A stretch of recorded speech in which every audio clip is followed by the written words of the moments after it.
Magandang gabi sa lahat ng nakikinig. Maraming salamat na rin sa pagbisita at sa patuloy ninyong suporta. Ang kwentong maririnig nyo ngayon ay galing kay Elaine. Isang babae na ngayon ay nakatira na sa Canada, subalit ang hilakbot ng Pilipinas ay dala-dala niya hanggang sa ibang bansa. Pakinggan natin.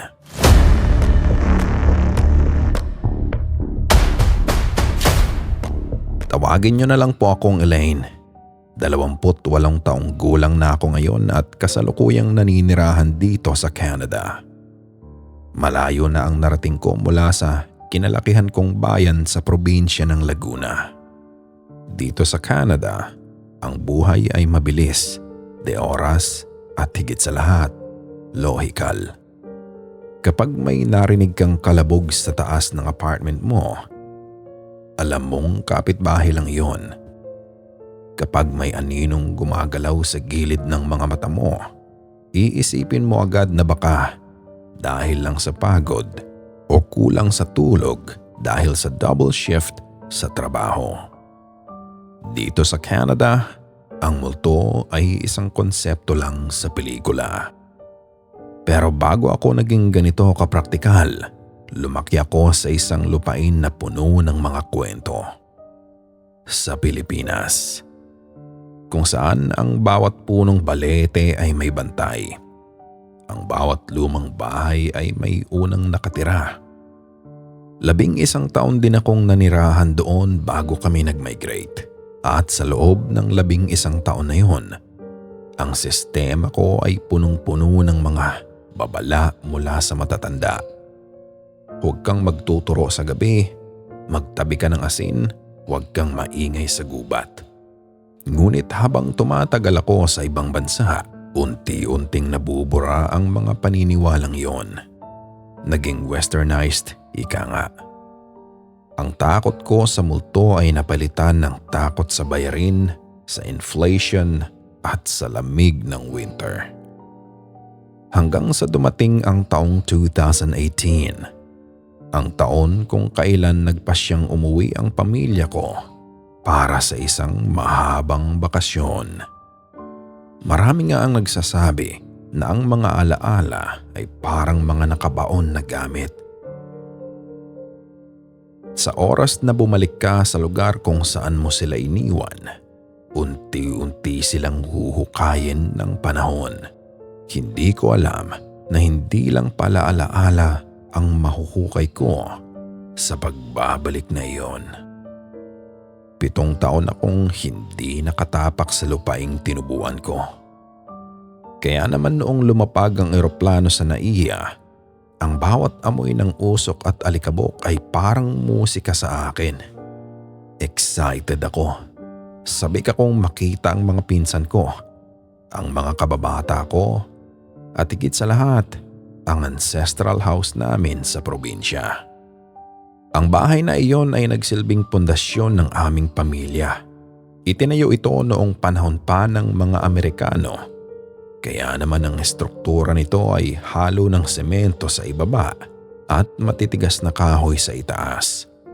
Malalapad ang mga bintanang gawa sa kapis, mataas ang kisame na puno ng mga ukit. At kapag pumasok ka, sasalubong sa iyo ang amoy na luma, yung amoy ng nara, ng wax, at ng kasaysayan nito. Pero ang bahay na iyon ay may reputasyon din. Sa baryo na iyon, kapag sinabing bahay ni na Elaine, ang kasunod na tanong ay laging, hindi ba kayo natatakot doon? Noong bata pa ako, marami na akong naririnig. May mga kasambahay kaming tumatagal lang ng 1 linggo dahil hindi raw sila pinapatulog. May bumubulong daw sa tenga nila habang sila ay naglalaba sa gabi. May mga aninong nakatayo sa dulo ng hagdan. Pero bilang isang modernong Elaine na galing sa Canada, pinagtatawanan ko lang ang mga ito. Sabi ko kay Mama, "Ma, baka naman dahil lang sa langit-ngit ng kahoy yan. Ang luma na kasi ng bahay. Para sa akin, ang haunted house ay isa lamang marketing strategy ng isip natin para gawing exciting ang isang boring na lumang gusali. Dahil bakasyon, naisip kong ito ang pinakamagandang oras para makipag-reunion. Kinontak ko si May, ang pinaka-close kong kaibigan noong elementarya. Si May ay isa ng ganap na ina. Kakapanganak lang niya sa kanyang panganay ni si Baby Liam. Ninang ako, kaya excited akong makita ang bata. "Dito na lang kayo sa bahay, May," sabi ko sa kanya sa chat. Para mas mahaba ang kwentuhan natin at para makita rin ni Lola yung baby mo. At matapos nga ng pag-uusap namin na yon ay agad namang pumayag si May dahil gusto niya rin daw akong makita. Gawa ng ilang taon din ang lumipas bago nga ulit kami magkikita. Kinabukasan, mga bandang 8:00 ng umaga, ang sikat ng araw ay tumatagos sa malalapad na bintana ng aming sala. Napakasarap ng pakiramdam. Ang hangin ay sariwa, hindi katulad ng recycled air sa mga kondo sa Toronto. Nakaupo si Lola sa kanyang paboritong tumba-tumba, kumihigop ng kape. Si Lola ang bantay ng bahay na ito. Kahit na matanda na siya, ang kanyang pandinig at paningin ay matalas pa rin. Maikli lang ang kanyang buhok, hanggang balikat lang ito. At lagi itong nakasuot ng duster. "La, pupunta po rito si May mamaya. Tsaka yung baby niya dadalhin niya." Wika ko habang nag-aayos ng mga unan sa sofa. "Ay, mabuti naman. Mag-iingat sila sa daan. Medyo mainit na ang sikat ng araw. Ano bang gusto nilang ulam para madaanan ko sa palengke?" Ang pag-aalala ni Lola ay walang kapantay. Bandang 10:00, naghanda na siya para umalis. Nakita ko siyang nagsuot ng kulay asul na duster, yung medyo kupas na ang kulay pero paborito niya dahil presko. Isinuot niya ang kanyang tsinelas na goma. Pagkatapos ay kumuha ng kanyang bayong at lumabas na ng gate. Pinanood ko ang lola kong maglakad hanggang sa mawala na ito sa paningin ko. Sa pagkakataong iyon, naiwan akong mag-isa sa higanting bahay na ito. Walang TV na nakabukas, walang radyo. Tanging ang ugong lang ng electric fan ang kasama ko. Pero alam niyo yung pakiramdam na kapag mag-isa ka sa isang malaking lumang bahay, parang hindi ka talaga mag-isa. Parang ang bawat sulok ay may mga mata. Pinagsawalang bahala ko lang ang pakiramdam na iyon. "Lohi ka, Elaine. Lohi ka." Bulong ko sa sarili ko. Makalipas ang halos mga 10 minuto ay may kumatok sa gate. Si May na iyon. Sinalubong ko si May. Bitbit nga niya si Baby Liam na mahimbing na natutulog sa kanyang balikat. Pagod ang itsura ni May pero bakas ang saya sa kanyang mga mata. "Ninang Elaine, grabe, 7 taon. Mukhang taga-Canada ka na talaga." Biro niya sa akin. Pinapasok ko nga si Elaine sa loob at dahil tulog ang bata, naisip naming ihiga muna ito sa guest room sa ibaba. Ang guest room na ito ay malapit lang sa sala, ngunit medyo madilim dahil malalago ang mga puno sa labas ng bintana nito. Maingat na inihiga ni May si Liam. Nilagyan ng mga unan sa magkabilang gilid at marahang isinara ang pinto. Hindi tuluyang nakalapat para marinig namin kung magigising siya. Matapos noon ay bumalik kami sa sala. Nagtimpla ako ng juice at doon na nagsimula ang buhos ng kwento. Alam mo ba, Elaine? Marami nang nagbago dito. Pero itong bahay niyo, parang tumigil ang oras. Ganito pa rin ang itsura nito noong huli akong pumunta rito noong high school tayo. Kaya nga ang sabi ni Mama, ayaw niyang baguhin ito kasi ito daw ang alaala nila lolo. Kahit nga yung mga gamit sa kusina, antik pa rin. Habang nagkukwento ako tungkol sa buhay ko sa Canada, tungkol sa niebe, sa trabaho, at sa pagkakaiba ng kultura, napansin kong may kakaiba kay May. Unti-unting nawala ang ngiti niya. Ang kanyang mga mata na kanina ay nakatitig sa akin, ngayon ay dahan-dahang bumabaling sa aking likuran. Sa likuran ko naroon ang dining area at pagkatapos noon ay ang malawak na kusina. Hindi siya sumasagot sa mga tanong ko. Parang biglang naging estatwa si May. May, okay ka lang? May nakalimutan ka ba sa sasakyan? Hindi siya kumibo. Ang kanyang tingin ay nakafix sa pintuan ng kusina na parang may pinapanood siya doon na hindi ko nakikita. May, uy! Bigla siyang napatalon ng bahagya. Tumingin siya sa akin pero halatang wala ito sa sarili. Elaine, saglit lang ha. Mag-hi lang ako sa lola mo. Nakakahiya naman. Kanina pa siya doon sa kusina, hindi ko man lang binabati. Napatitig ako sa kanya. Kumunot ang noo ko. Anong sinasabi mo? Wala rito si Lola. Nasa palengke siya. Kakaalis nga lang nun kanina bago ka dumating eh. Doon huminto ang mundo naming dalawa. Dahan-dahang lumingon si May sa akin. Ang kulay ng mukha niya ay unti-unting nagbago mula sa pagiging pinkish dahil sa init. Naging maputla na parang papel. Ang kanyang labi ay bahagyang nangangatog. Elaine, anong wala? Nakita ko siya. Kanina pa siya nakatayo doon sa may lababo. Parang may inaayos pa nga eh. Nanlamig ang mga kamay ko sa narinig kong yun. Pero pinilit ko pa ring maging logical. May, nagbibiro ka ba? Baka yung anino lang ng puno sa labas yung nakita mo. Wala talagang tao dyan. Ako lang mag-isa rito kanina bago ka pumasok. Hindi, Elaine. Nakita ko siya ng malinaw. Maikli ang buhok niya. Hanggang balikat. Tapos nakasuot siya ng duster na puti. Nakatalikod siya sa akin pero siguradong sigurado akong babae yun. Pakiramdam ko ay may bumarang kung ano sa lalamunan ko. Maikli ang buhok. Tama si May. Yun ang description ng lola ko. Pero may isang malaking problema. Isang detalyeng hindi ko pwedeng baliwalain.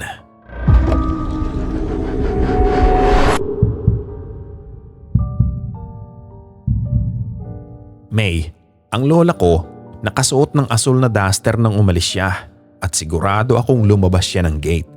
Nakita ko siya hanggang sa mawala siya sa paningin ko. Nagkatinginan kaming dalawa. Ang kaninang mainit at komportableng sala ay parang biglang nilamon ng lamig. Ang hangin ay naging mabigat. Yung katahimikan ng bahay ay hindi nakaka-relax. Ngayon, nakakabingi na ito. Dahan-dahan kaming tumayo. Ewan ko kung bakit. Pero parang may magnet na humihila sa amin papunta sa kusina. Bawat hakbang namin sa kahoy na sahig ay naglalabas ng tunog. Pagdating namin sa bukana ng kusina, halos hindi ako humihinga. Inaasahan kong makakakita ako ng tao. Inaasahan kong baka nakauwi na si Lola nang hindi ko namamalayan. Pero wala. Ang kusina ay malinis at ang mga tasa ay nakataob. Ang lababo ay tuyo. Tanging ang basahan na nakasampay sa bintana lang ang gumagalaw dahil sa mahinang ihip ng hangin. Walang tao. Walang lola. Walang kahit sino.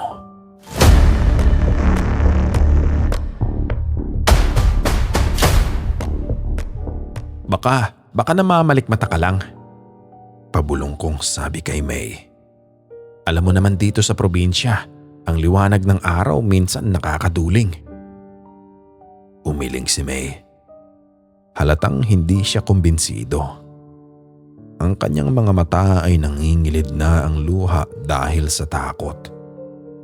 Habang iniikot ko ang paningin ko sa kusina, may napansin akong kakaiba. Ang pintuan papunta sa aming dirty kitchen sa labas, yung parteng gawa rin sa kahoy at luma, ay bahagyang nakabukas. Sigurado akong isinara ni Lola yon bago siya umalis. Sigurado ako dahil ako pa nga ang nag-lock ng main door pagkaalis niya. Dahan-dahan akong lumapit sa pintong yon. Pakiramdam ko sa likod ng pintong yon, sa madilim na sulok kung saan nakatago ang mga uling at lumang kaldero, may nakatayo. May naghihintay. Pareho na kaming natatakot ni May at kasunod niyon ay ang isang tunog na nagpatindig sa bawat balahibo sa katawan ko. Isang iyak ng bata. Hindi yun iyak ng bata na bagong gising. Yun ay iyak ng isang taong nakakita ng isang bagay na hindi niya dapat nakita. Tumakbo kami ni May papunta sa guest room. Sa taranta ko, halos madapa pa ako sa carpet. Agad-agad nga naming binuksan ang pinto ng guest room. At nadatnan namin si Liam. Nakadapa ito sa kama habang namumula ang buong mukha nito sa pag-iyak. At nanginginig ang maliliit niyang kamay. Agad itong binuhat ni May. Liam, anak, andito si Mama. Shh, Tana. Pero hindi tumigil si Liam. Ang nakakapagtaka, kahit karga na siya ni May, hindi siya nakatingin sa kanyang ina. Ang kanyang mga mata ay nananatiling nakapako sa isang direksyon. Sa sulok ng kwarto. Sa tapat ng lumang aparador na Nara. At doon sa sulok na iyon, ang liwanag ng araw ay tila hindi nakakaabot. Parang may isang patch ng kadiliman na nananatili doon kahit gaano pa katingkad ang sikat ng araw sa labas. Elaine, bakit siya nakatingin dyan? Elaine, anong meron dyan? Takot na tanong ni May.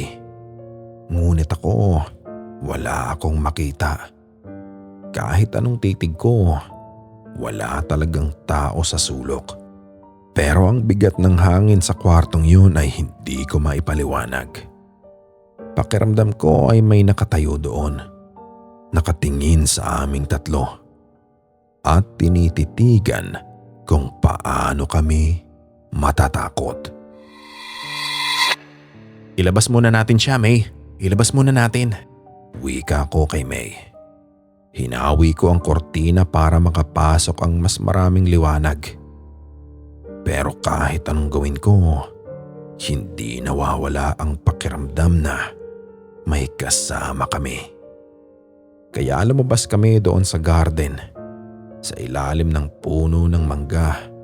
At doon, unti-unting tumigil ang iyak ni Liam. Doon ko lang napansin na basang-basa na pala ako ng malamig na pawis. At maya-maya pa, mga bandang 12:00, bumalik na si Lola. Dala niya ang bayong na puno ng sariwang isda at gulay. Nang makita namin siya, parang nabunutan kami ng tinik sa dibdib. Pero nang makita ni May ang lola ko, muli siyang napatulala. Tinignan niya ang suot ni Lola. Kulay asul, kupas, kagaya ng sinabi ko kanina. Nang makalapit si Lola sa amin sa garden, napansin niyang pareho kaming namumutla ni May. Oh, bakit parang nakakita kayo ng multo? May, kamusta ang baby? Bakit ganyan ang itsura nyo? Hindi agad ako nakasagot. Tumingin ako kay May na parang hindi rin makapaniwala. La, kanina habang wala ka, may nakita si May sa kusina. Huminto si Lola sa paglalakad matapos niyang marinig ang mga tanong ko. Inilapag niya ang bayong sa semento at ang kanyang ekspresyon ay naging seryoso. Hindi siya nagulat pero hindi rin ito tumawa. Ano ang suot? Mahinang tanong ni Lola. Puti po, puting duster. Maiksi rin po ang buhok niya. Akala ko po talaga kayo yun. Tugon ni May sa tanong ni Lola. Matapos marinig yun, huminga ng malalim si Lola. Tumingin ito sa bahay at tinitigan ang bintana ng guest room na iniwan naming nakabukas. Nagparamdam na naman pala ang ate ko. Wika ni Lola.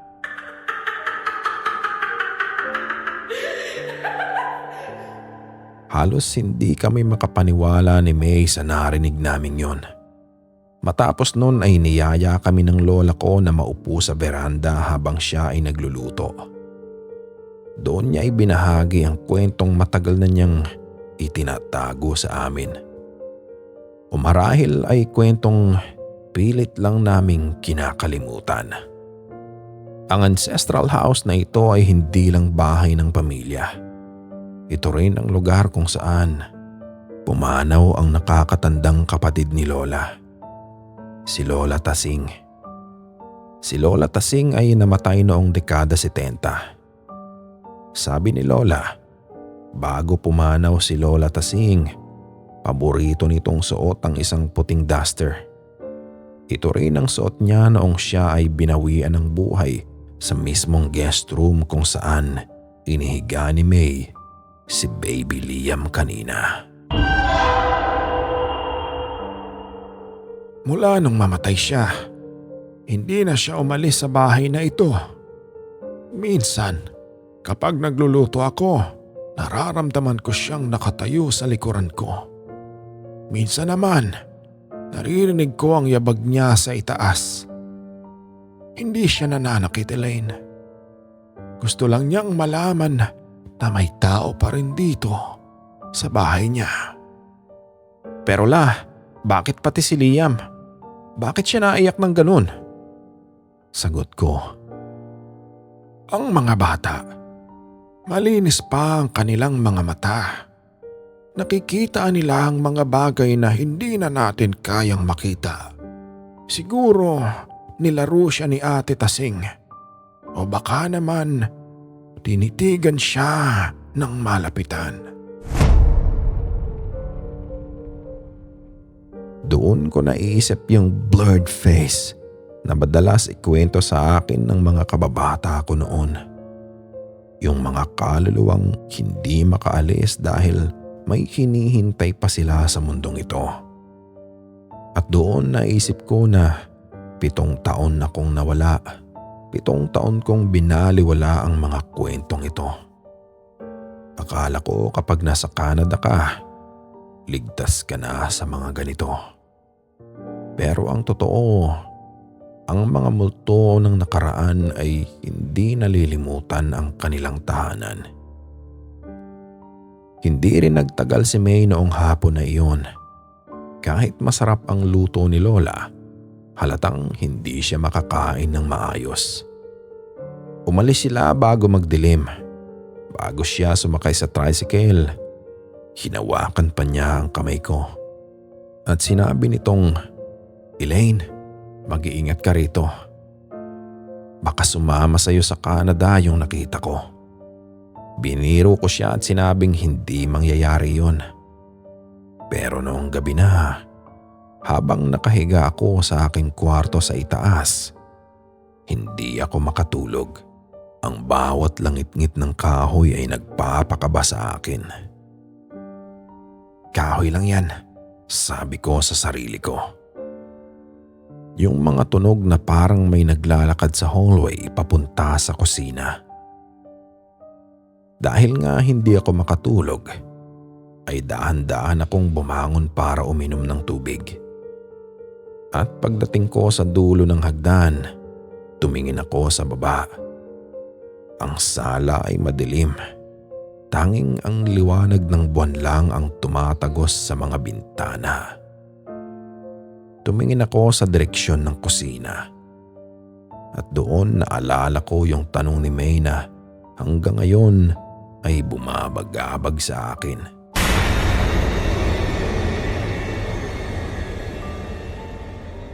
Kung wala ang lola mo, sino yung babaeng nasa kusina? Sa mga pagkakataong yun, hindi ko na kailangan ng paliwanag mula sa siyensya. Dahil alam ko na ang sagot. Ang bahay na ito ay hindi lamang gawa sa bato at kahoy. Gawa rin ito sa mga kaluluwang hindi makabitaw sa kanilang mga alaala. At habang nakatayo ko doon sa dilim, nararamdaman ko ang isang malamig na ihip ng hangin sa aking batok.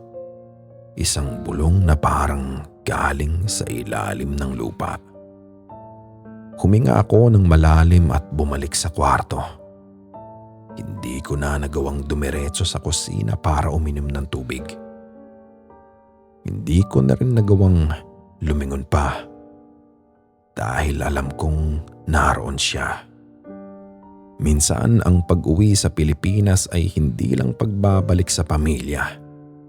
Ito rin ay pagbabalik sa mga bagay na akala mo ay iniwan mo na. Pero ang totoo, sila pala ang naghihintay sa'yo.